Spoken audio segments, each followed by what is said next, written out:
शुक्रिया अदा करना चाहिए शशि जी का और चन्नी परिवार का, जिन्होंने साथ संगत ऐसा सबब बनाया, नहीं तो ऐसे ही चला जाता है। थोड़े दिन और रह गए थे, यहाँ जा रहे 15 तारीख को जाना ही था, पर आप सबका प्यार और कैसा सिलसिला बना।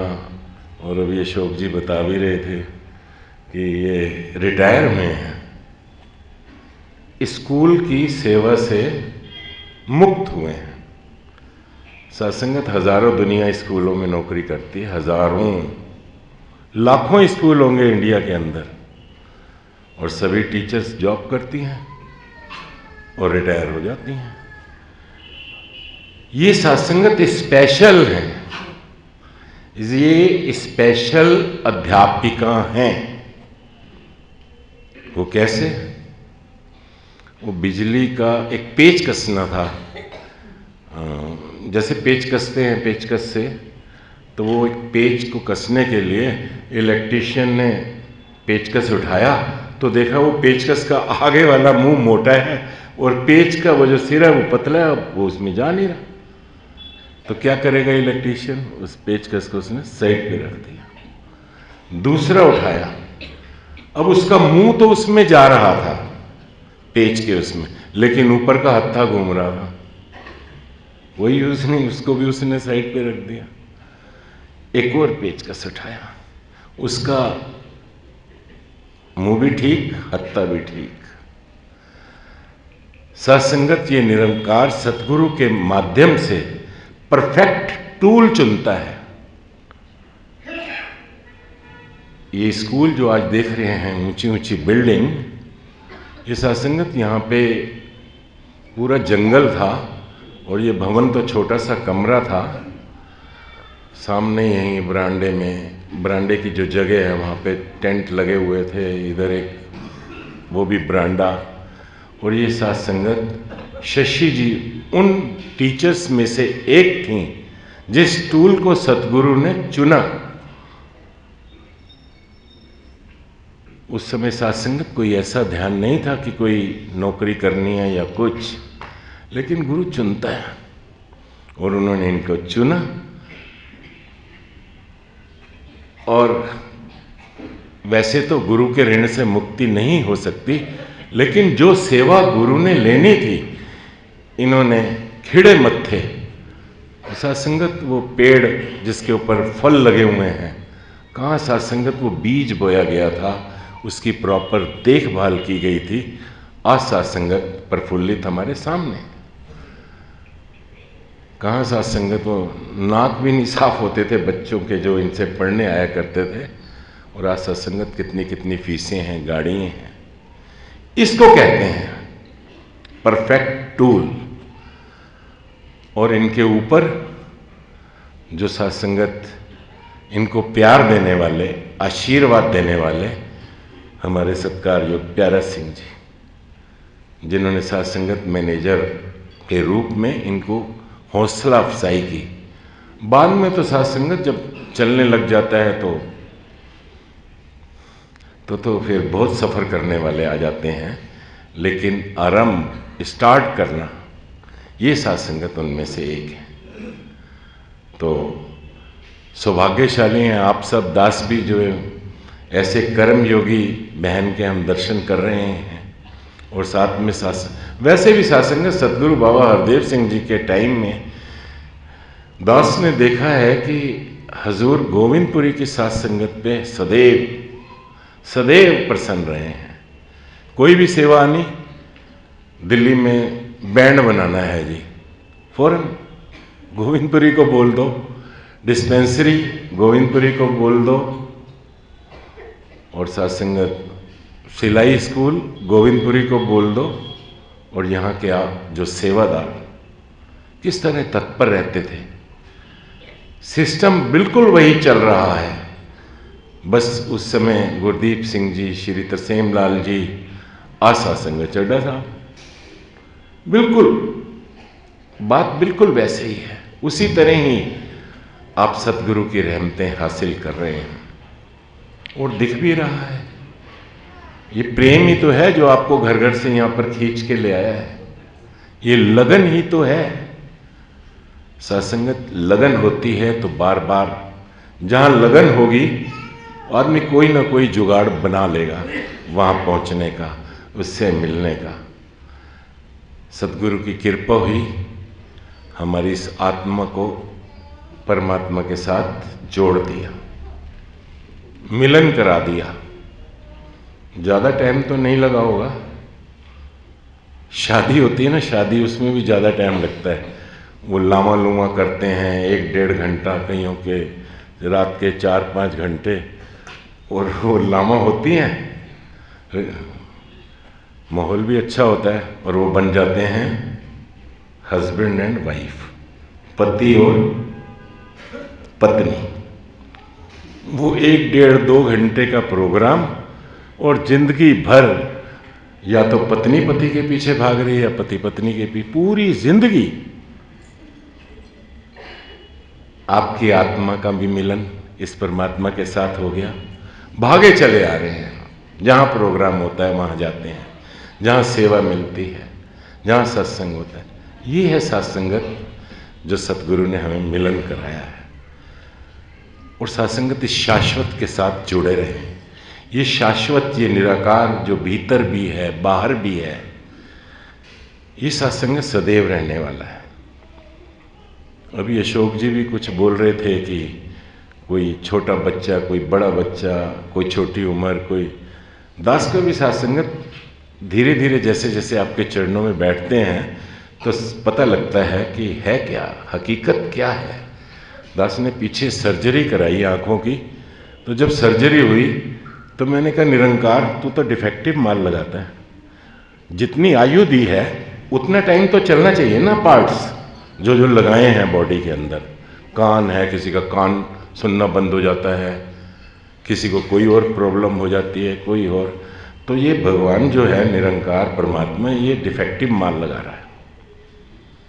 अब सत्संगत बताने वाले आगे, दास से भी आगे होते हैं। उन्होंने कहा नहीं नहीं, आप मिसयूज करते हो ना, इसलिए ये डिफेक्टिव जल्दी हो जाते हैं।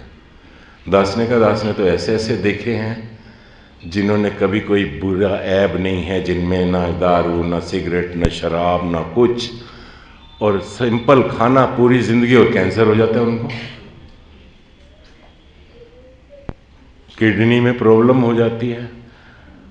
तो इसका मतलब निरंकार डिफेक्टिव माल लगा के भेज रहा है। या जरा सा कोई कंपनी कुछ दे दे, पुर्जा फ्रिज खरीद के लाओ, तो उस पर केस कर देते हैं। वो कंपनी वाला भी हाथ जोड़ता फिरता है, मैं रिप्लेस कर देता हूँ, मैं बदल देता हूँ, ये गलती से लग गया। और यहाँ कोई 5 फुट का, कोई 6 फुट का, कोई 7 फुट का, कोई गोरा, कोई सांवला, है ना? ऐसे ही है ना। असल में ये जो शरीर है, ये जो तन है, ये माँ बाप के कारण बनता है, माँ बाप की वजह से होता है। जो डीएनए में होता है वो सत्संगत। बच्चा पैदा माँ पे गया है, माँ पे, इसकी नाक पिता पे मिलती है। कहते हैं ना, ये शरीर जो है ये माता पिता के द्वारा दिया जाता है। और इसमें जब शाश्वत इस शरीर को प्रकट करता है आत्मा, उसमें कोई डिफेक्ट नहीं होता, जिससे ये शरीर प्रकट होता है। वो सब में एक सा होता है। यहां सत्संगत ये ट्यूब जल रही है, इधर ये बल्ब जल रहे हैं। कोई इतनी लंबी ट्यूब है, उसकी ज़्यादा रोशनी, किसी की छोटी रोशनी, है ना, अलग अलग है। कोई बल्ब होगा 50 वाट का, कोई 20 वाट का, कोई 100 वाट का, और सबकी रोशनी भी अलग अलग है। ऐसा नहीं है कि ये सारे बल्बों की एक सी रोशनी हो, लेकिन इनके अंदर जो बिजली प्रवाहित हो रही है, जो इलेक्ट्रिसिटी गुजर रही है, वो सब में अलग अलग नहीं है, वो एक सी है। ये जो शाश्वत सबके अंदर बैठा है आत्मा, निरंकार, ये परमात्मा, ये एक सा है। और गुरु के चरणों में आने के बाद जब ये भेद खुलता है तो वो बल्बों को नहीं देखता, वो बिजली को देखता है। उस नूर को देखकर एक दूसरे से मोहब्बत करता है। और ये नूर जब समझ आने लग जाती है इस नूर की, तो आपकी तरह वो लगन लग जाती है, भागता है। सत्संगत अभी बात की कि दुख, जो पहले बात की, ऐसी तकलीफें, ऐसे कष्ट, एक तो सत्संगत ये डीएनए के कारण होते हैं। डॉक्टर कई बार पूछते हैं, अच्छा आपकी माताजी को, पिताजी को, दादाजी को कोई ऐसी बीमारी तो नहीं है? एक ये एक एज के बाद अब देखें, क्योंकि जेनेटिक कुछ चलती है, कुछ सत्संगत वातावरण के कारण, कुछ खान पान के कारण। इसीलिए सत्संग संत महात्मा एक जीने का सही रास्ता बताते हैं। और ऐसे ही एज भी है, उम्र भी है। कोई 60 में चला जाता है, कोई 70 में चला जाता है, कोई 80 में चला जाता है, कोई 100 में चला जाता है। ये भी सत्संगत एक कैलकुलेशन है। माता पिता बाप दादा क्या एवरेज चल रही है परिवार में एज, उसी हिसाब से सत्संगत, बशर्ते कि कोई बीच में अनहोनी ना हो जाए। सत्संगत ये सब चीजें आपकी संगत में करने से समझ में आती हैं। एक ने मुझसे सवाल कर दिया, वो बाबा हरदेव सिंह जी का वहां पे कनाडा जा रहे थे, सतगुरु हैं और इसमें कोई शक नहीं कि उनको हेल्थ की कोई प्रॉब्लम नहीं थी। दास को सत्संगत ये महात्मा साथ में एक बार ऐसा मौका मिला उनकी लातें दबाने का, तो इतनी सॉलिड टांग थी उनकी कि जैसे शारीरिक रूप से बिल्कुल स्वस्थ थे। और सत्संगत कहते हो अनहोनी घटना, जो भी एक्सीडेंट या जो भी घटा, और उन्होंने शरीर त्याग दिया। तो ये क्यों भाई? वो तो निरंकार के साकार रूप थे। उन्होंने कोई हिंट भी नहीं दिया। किसी को तो बता देते कि today is my last day, ऐसा भी नहीं हुआ। तो सत्संगत सतगुरु को हम पिता भी कहते हैं। आज सत्संगत जो हमारे को दिशा निर्देश आ रहे हैं, इन दिशा निर्देशों को हजूर बाबा हरदेव सिंह जी ने अनेकों बार दिया है कि शाश्वत के साथ जुड़े। लेकिन हुआ क्या, हम सब यहां ज्यादातर परिवार वाले बैठे हैं, जब छोटा बच्चा होता है तो उसको पिता माता पकड़ती है, पकड़ पकड़ के चलना सिखाती है। वो उसको उठाती है एक एक कदम, एक एक कदम, एक एक कदम। और जैसे ही वो चलना सीख जाता है तो वो पिता को पकड़ता है, मैं गिर ना जाऊं, इधर पकड़ेगा उधर पकड़ेगा। अब तुझे सिखा दिया है माता पिता ने, लेकिन वो छोड़ता नहीं है हाथ बार बार। तो पिता क्या करता है, अब तो चलना आगे, तूने खुद चलना, झटका देके बच्चे का हाथ छुड़ाता है। एक आध बार गिरेगा, फिर उठ के अपने आप चलने लग जाएगा। हमारे को इस शाश्वत के ऊपर लाना था। भक्ति जो है, हकीकत में आत्मा और परमात्मा का मिलन हो गया तो एकमिक होना है। उसके लिए सत्संगत सतगुरु भी इस प्रकार के उपराले करता है। सबसे ज्यादा तो सत्संगत हमें मोह हो गया था गुरु के शरीर के साथ। बाबा जी आपको जफ्फी पान गले लगने को दिल करता है, बाबा जी कहते थे लग जाओ। कोई कह रहा है कौन सी आइसक्रीम, ये आइसक्रीम उनको बहुत अच्छी लगती है, वो लेके जाते हैं, कोई नाम लेते थे, बटर स्कॉच। बटर स्कॉच बाबा जी को बहुत, अरे वो तुम्हारी खुशी के लिए खा लेते थे, हमारी खुशी के लिए सर। मतलब इस तरह उनका मोह हो गया था गुरु के साथ, हमारा इतना मोह हो गया था। आखिर तो फिर सत्संगत गीता जो है ना, भगवान श्री कृष्ण ने युद्ध के मैदान में बताई थी। और ये बात गीता किसको समझ आई थी और सुनी किस किसने थी? अर्जुन को बताया जा रहा था। संजय को व्यास जी ने इतनी पावर दे रखी थी कि तू यही सब कुछ धृतराष्ट्र को बता। संजय उधर धृतराष्ट्र को बता रहा था और भगवान श्री कृष्ण जी अर्जुन को बता रहे थे। और अर्जुन, क्योंकि गीता महाभारत के दौरान ही एक आया जब उन्होंने बताया कि ये आत्मा शाश्वत है, जलता नहीं है, सूखता नहीं है, ये सब, इस जब सब कुछ बताया तो अर्जुन से ये नहीं पूछा उन्होंने कि तुम्हें ज्ञान हो गया। अर्जुन से पूछा तुम्हारा मोह टूट गया है। क्योंकि वहां पे अर्जुन का यही सवाल था ना, ये मेरे दादा हैं, ये मेरे गुरुजन हैं, ये मेरे भाईजन हैं। मोह पैदा हो गया था और वो अपने कर्म से विचलित हो गया था।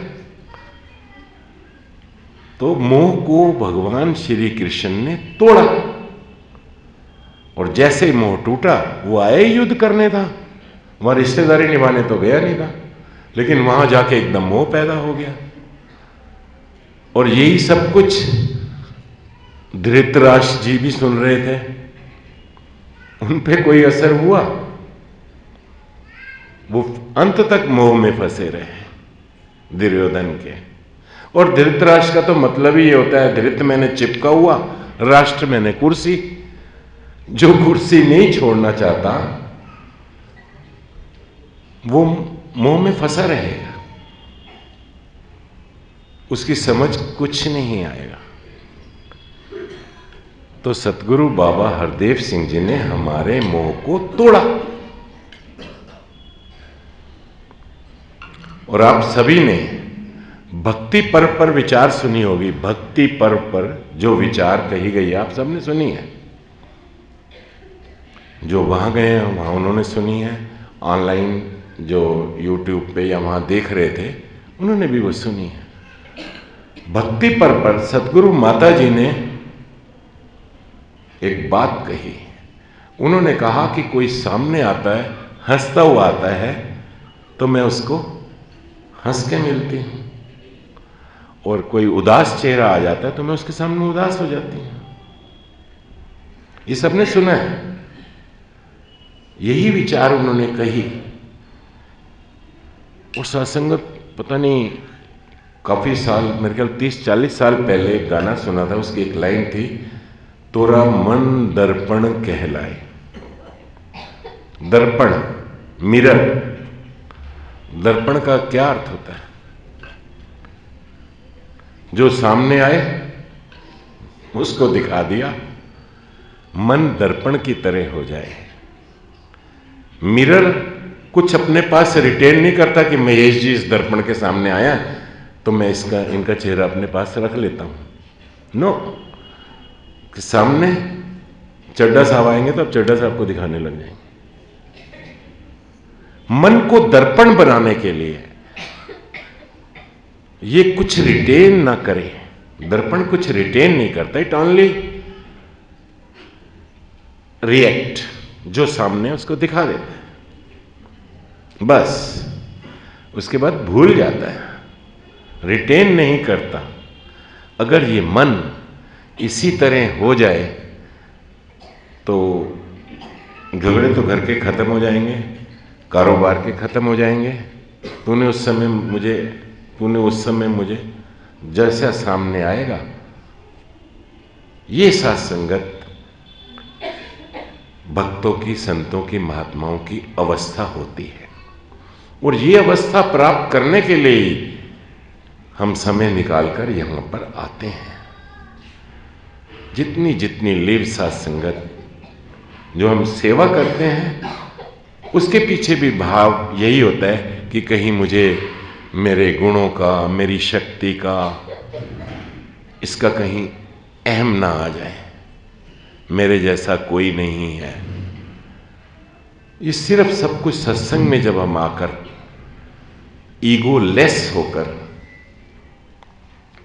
चलते हैं तो मन का पर्दा साफ होता चला जाता है। बहुत कहाँ एक लाइन सुनी थी कि जेता सागर नीर पर्या तेते अवगुण हमारे, जैसे समुद्र के में इतना जल होता है इतने तो हमारे अंदर अवगुण है, और आप कह रहे हैं कि सत्संग में आया करो, उनका क्या होगा? जो मैंने गुनाह किए हैं उनका क्या होगा? सत्संगत होली आ रही है, रंग की थोड़ी सी बात कर लूं। एक गिलास है पानी का, उस गिलास के अंदर कोई रंग मिला दिया, नीला, पीला, लाल, जो भी रंग मिला दिया, वो पानी का रंग तो वैसा हो गया। वो पानी कैसे बनेगा? वैसा ही साफ सुथरा। तो उसमें धीरे धीरे और पानी डालते चले गए, वो रंग हल्का होता चला जाएगा, और एक समय आएगा कि रंग बिल्कुल समाप्त हो जाएगा, वो वैसे ही पहले की तरह हो जाएगा, हल्का पड़ता चला जाएगा। ऐसे जैसे हम सत्संग करते हैं, संतों का संग करते हैं, तो वो हल्के पड़ते चले जाते हैं। ऐसे ही नहीं कहा कि सतगुरु को तू ऐसा रंग दे, मुझे गूढ़ा रंग दे, तू ललारी है, रंग करने वाला है, क्योंकि वो फिर किसी कपड़े पे अगर कोई दाग है उसको रंग कर दो, कलर कर दो, तो दाग अपने आप दब जाएगा। ऐसे ही साथ संगत में, ये साथ संगत भक्ति का रंग चढ़ता चला जाता है। वो अपने आप साथ संगत धीरे धीरे ऐन साफ सुथ। इसका अर्थ ये नहीं कि जो मर्जी करते रहो और साफ भी करते रहो। सत्संगत भक्ति का रंग चढ़ने के बाद साफ सुथरा तो हो जाता है, अपना जीवन तो वो सफल कर लेता है। और सत्संगत इतने तो गुनाह हमने किए नहीं होंगे, जैसे इतिहास में भी नाम आता है, कोडा राक्षस, गणका पापन, सदना कसाई, इतने तो गुनाह किए नहीं होंगे। उनको भी भक्तों की श्रेणी में गिन लिया जाता है, वो भी भक्त में अपना जीवन सफल कर गए। बस सत्संगत जागरूक होके कर्म करें। वो आज कहते तो हैं कोडा महात्मा की गिनती में आता है, पर राक्षस साथ जुड़ा हुआ है। आज कहते तो हैं गणका भक्ति की श्रेणी में आती है, पर पापन साथ जुड़ा हुआ है। दीवार पे कील ठोक दी जाए और उस कील को निकाल लिया जाए, कील तो निकल गई पर वो निशान बना रह जाता है। ऐसे ही नहीं कहा करनी आपो अपनी, क्या नेड़े के दूर। ये करनी सत्संगत हल्की पड़ जाती है जब सत्संगत में आते हैं, साफ सुथरा होने चला जाता है। पर सत्संगत जागरूक होकर कर्म करें। अब तो नाम कोई किसी को बुलाता है, महापुरुषों जी, संत जी, अंतिम बात, क्योंकि इस समय भी एक पेड़ के ऊपर चिड़िया और चिड़ा, उसका हस्बैंड समझ लो, चिड़ा बोल देंगे, दोनों बैठे हैं आराम से, और उधर से एक व्यक्ति आ रहा है। तो चिड़ा कहता है चिड़ी से, अरे वो आ रहा है शिकारी, हमें कहीं मार ना दे, हम उड़ जाते हैं। वो कहती नहीं नहीं नहीं नहीं, वो शिकारी नहीं, वो तो आम आदमी है, शिकारी वाले उसके कपड़े ही नहीं है। लेकिन तुरंत 1 मिनट में तीर आता है और चिड़े को लगता है, चिड़ा मर जाता है। बस सत्संगत, ये उदाहरण देने का मकसद ये है कि हमने जब महापुरुष का नाम जुड़वा लिया है तो सत्संगत फिर महापुरुष की तरह ही व्यवहार हो, फिर महापुरुष की तरह ही लेन देन हो, फिर महापुरुष की तरह ही आपस में बातचीत हो।